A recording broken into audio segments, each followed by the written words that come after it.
सुबह के बस 5:30 बजे का टाइम हुआ था, लेकिन अजीब सी बेचैनी हो रही थी। मैं अब बेड पे लेटा नहीं रह सकता था। पूरी रात बिना सोए बिताने के बाद अब लेटे लेटे मेरी पूरी बॉडी भी दर्द करने लगी थी।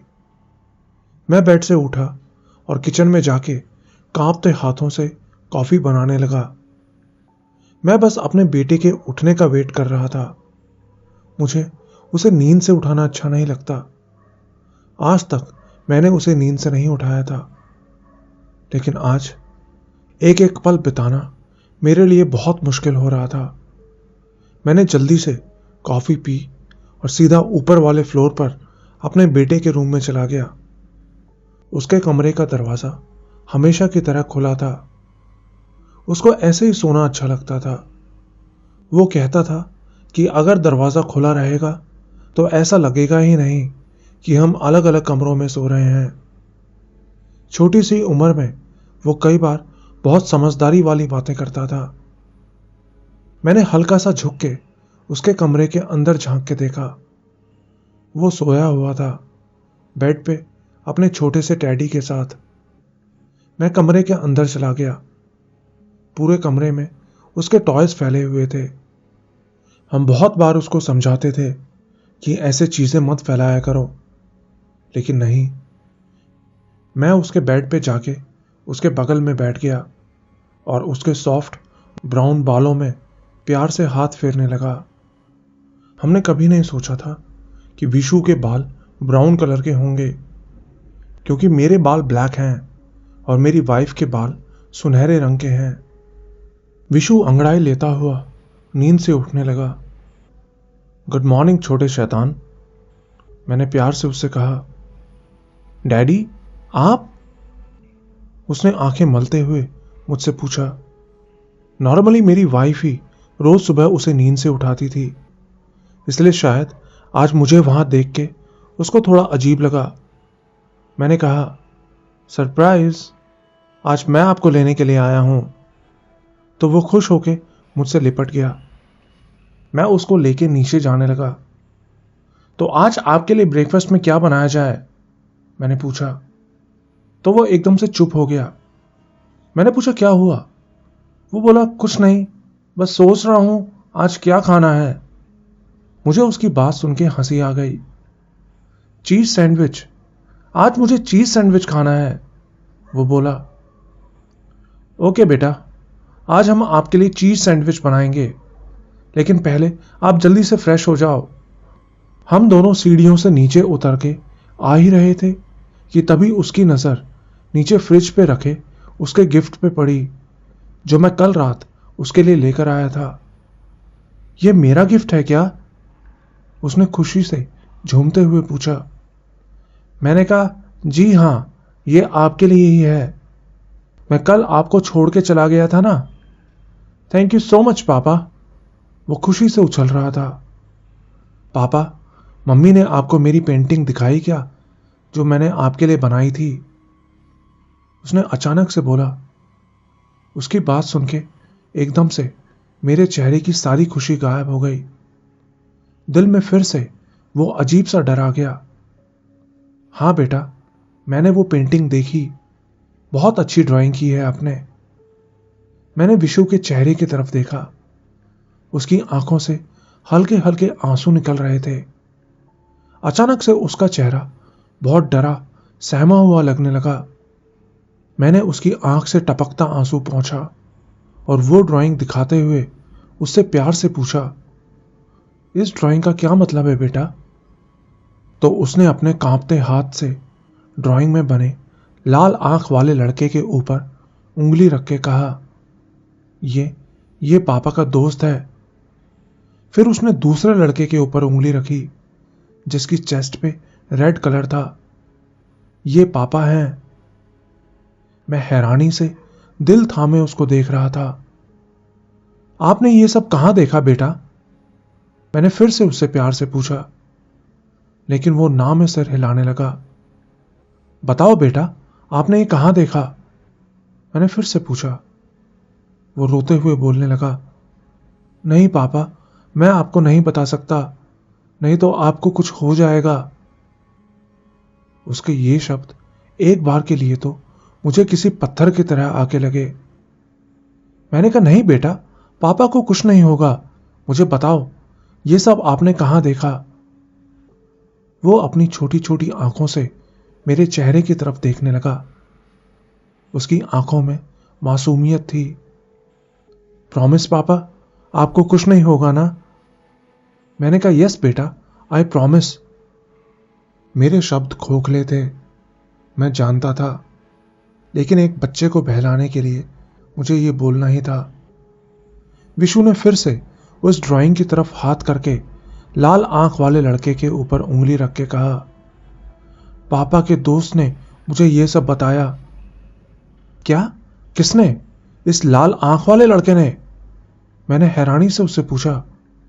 उसने हां में सिर हिलाया। तुमने कहां देखा इस लड़के को? मुझे रियलाइज ही नहीं हुआ कि मैं एक छोटे बच्चे से बात कर रहा था। मेरी तेज आवाज सुन के वो डर गया और रोने लगा। मैंने उसको गले लगाया और प्यार से बोला, आई एम सॉरी बेटा, लेकिन तुमने इस लड़के को कहां देखा? बताओ मुझे। अब इससे पहले कि वो कुछ बोलता, किसी ने पीछे से मेरी पीठ पे हाथ मारा। मैंने पलट के देखा तो पीछे मेरी वाइफ खड़ी थी और हैरानी से हम दोनों को देख रही थी। सब ठीक तो है ना? वो बोली। मैंने कहा, हां, मैं बाद में बताता हूं। मेरा बेटा मुझसे लिपटा हुआ था। मैंने उसको थोड़ा पीछे करने की कोशिश की, उससे बात करने के लिए, लेकिन उसने जोर से मुझे पकड़ा हुआ था। किसी तरह मैंने उसको थोड़ा पीछे किया। आंसुओं के साथ साथ उसकी नाक से पानी भी निकल रहा था, जो मेरे पजामे पे लग गया था। यह देख के वो खिलखिला के हंसने लगा। पीछे खड़ी मेरी वाइफ भी हंसने लगी। चलो अब जल्दी से तैयार हो जाओ, स्कूल के लिए देर हो रही है, मेरी वाइफ उससे बोली। मैंने कुछ नहीं कहा। मैंने वो ड्राइंग उठाई और अपने कमरे की तरफ जाने लगा। कौन था वो जिसके बारे में मेरा बेटा बात कर रहा था? क्या वो ल्यूसीफर था? क्या ल्यूसीफर ही वो लड़का है जो मेरे सपनों में मुझे दिखाई देता है? मुझे आज ही रीटा को कॉल करके इस बारे में बात करनी चाहिए, लेकिन मेरे पास तो उसका नंबर ही नहीं है। मैंने रूम में जाके अपने कपड़े चेंज किए और उस ड्राइंग को अपनी जेब में डाल के बाहर आने लगा। बाहर किचन से चीज सैंडविच की खुशबू आ रही थी। मैं सीधा किचन में अपनी वाइफ के पास गया। जाते ही वो मुझसे पूछने लगी, ये सब क्या हो रहा था? सुबह सुबह विशु को क्यों रुला रहे थे? उसने नाराजगी भरी टोन में मुझसे कहा। मुझे उससे उसकी ड्राइंग के बारे में पूछना था, मैंने सीरियस टोन में उससे कहा। तो वो गुस्से भरी नजरों से मुझे देखने लगी। मैंने कहा, जो 2 लड़के उसने अपनी ड्राइंग में बनाए थे, वो सब मेरे सपने में मुझे दिखाई देता है, जब मैं 8 साल की उम्र में जंगल में गायब हुआ था। मेरी बात सुन के उसने गहरी सांस ली। तो तुमने अपने सपने की वजह से उसको रुला दिया? ये क्या बात हुई? तुम 20 साल पहले जंगल में खोए थे, वो बात अब बीत चुकी है, तुम भूल क्यों नहीं जाते वो सब? वो नाराज होते हुए बोली। मैं उसे क्या बोलता? ऐसा थोड़ी ना था कि मैं ये सब नहीं भूलना चाहता था। मैं थोड़ी ना चाह रहा था कि ये सब अजीब डरावने सपने मुझे दिखाई दें। ये सब मैं भूल नहीं पा रहा हूं, क्योंकि ये सब मुझे अब अचानक से याद आने लगा है। मैं तुम्हें कैसे समझाऊं? वो मेरी तरफ देखती रही। फिर कुछ देर चुप रहने के बाद वो बोली, मुझे लगता है तुम्हें किसी थेरेपिस्ट से बात करनी चाहिए। मुझे तो उसकी बात सुन के यकीन ही नहीं हुआ। थेरेपिस्ट? थेरेपिस्ट क्यों? इसमें थेरेपिस्ट क्या करेगा? मैं कोई पागल थोड़ा ना हुआ हूं।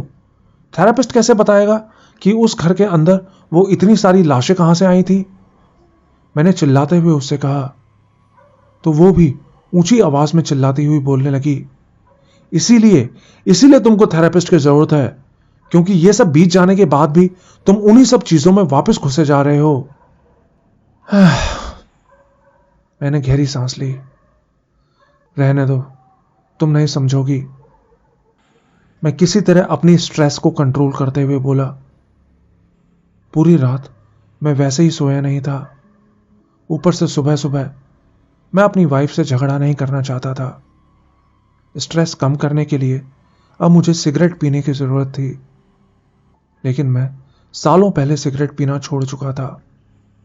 घर पे कुछ सिगरेट के पैकेट्स पड़े थे आने जाने वाले मेहमानों के लिए। मैंने एक पैकेट निकाला और बाहर जाके स्मोक करने लगा।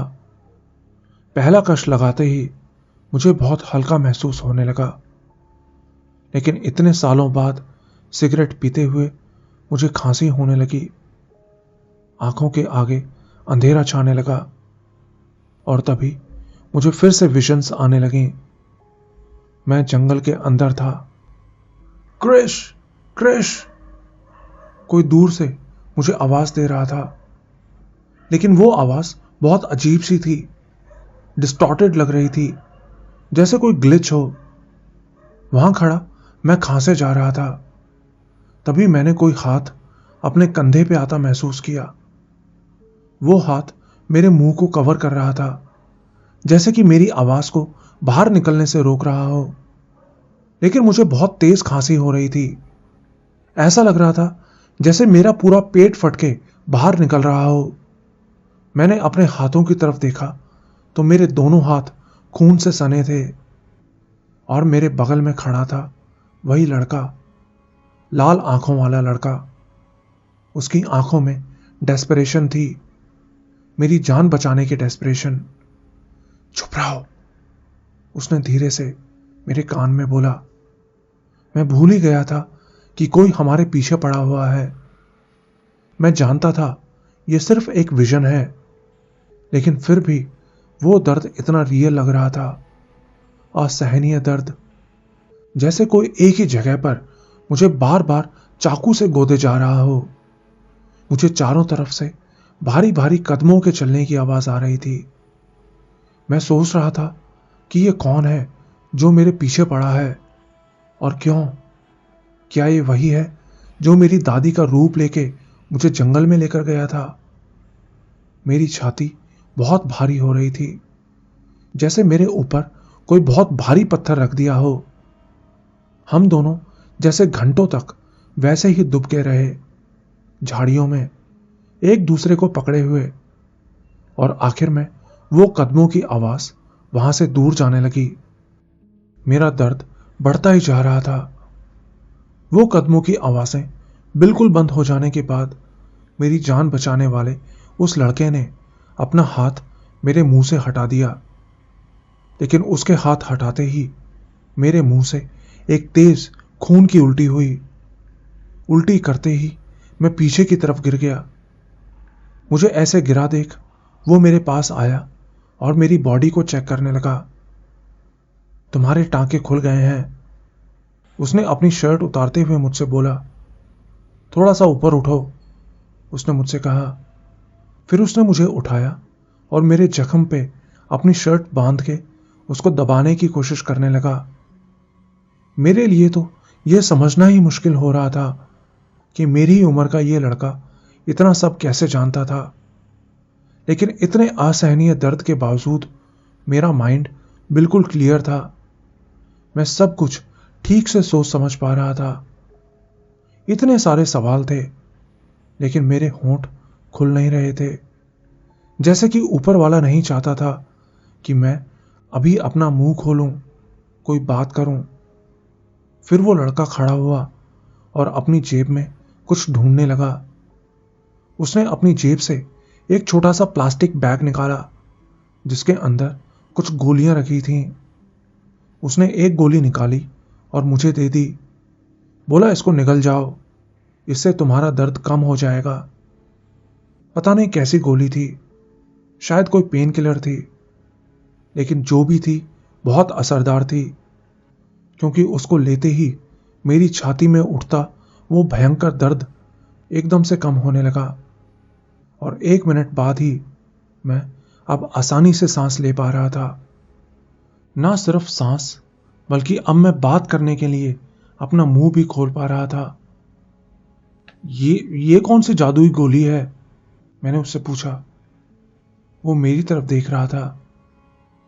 तुम्हारी बॉडी के ऑर्गन्स, वो तुम्हारी बॉडी के ऑर्गन्स ले गया है, उसने मुझसे कहा। उसकी बात सुन के शायद मेरे उस 8 साल वाले लड़के के रूप को तो कोई फर्क नहीं पड़ा, लेकिन 28 साल का मैं जो ये विजन देख रहा था, ये सुनते ही मेरे तो पैरों के नीचे से जमीन खिसक गई। कौन कौन ले गया मेरी बॉडी के ऑर्गन्स? वो जो हमारा पीछा कर रहा था? मैंने उससे पूछा तो उसने हां में सिर हिलाया।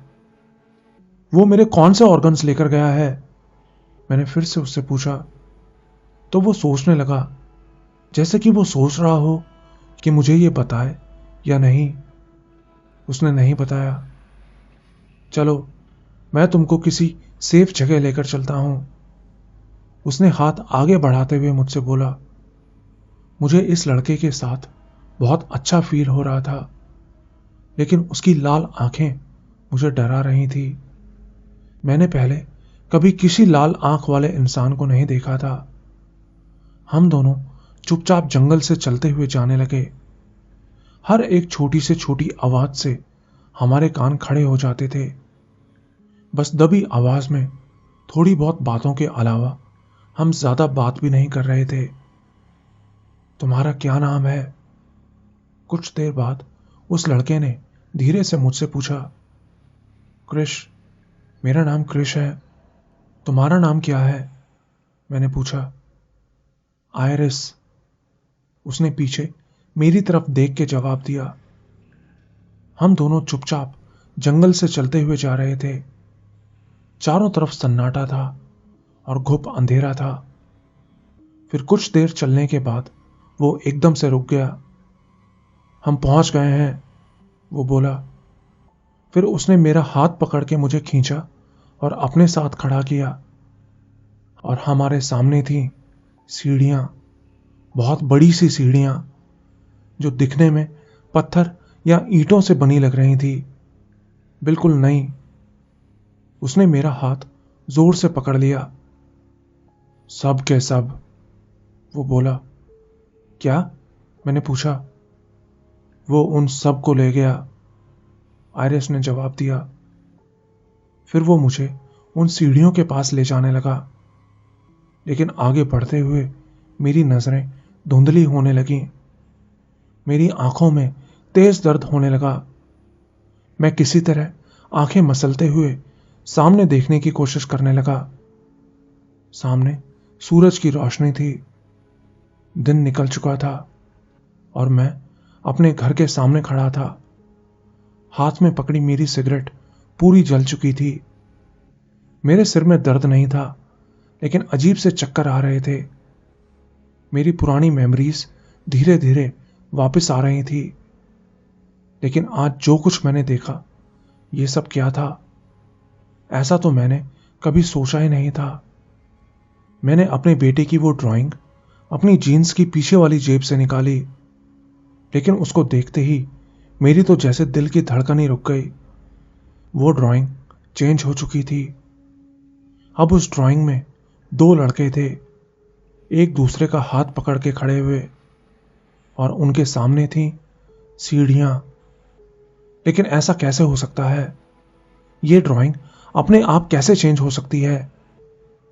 ये जो कुछ भी था बिल्कुल भी नॉर्मल नहीं था। जहन में हजारों सवाल थे, जिनका जवाब ढूंढने के लिए मुझे उस जंगल में फिर से जाना था, और इस काम में मेरी हेल्प करने वाला और कोई भी नहीं था। या शायद था आदि, मेरे बचपन का दोस्त। मैंने उसी वक्त अपनी जेब से फोन निकाला और आदि को कॉल किया, और 4 रिंग के बाद आदि ने फोन उठाया। हे क्रिश, क्या हाल है? आज इतने दिनों बाद इतनी सुबह सुबह कैसे फोन किया? आदि, मुझे आज जंगल में जाना है, क्या तुम मेरे साथ जंगल में चलोगे?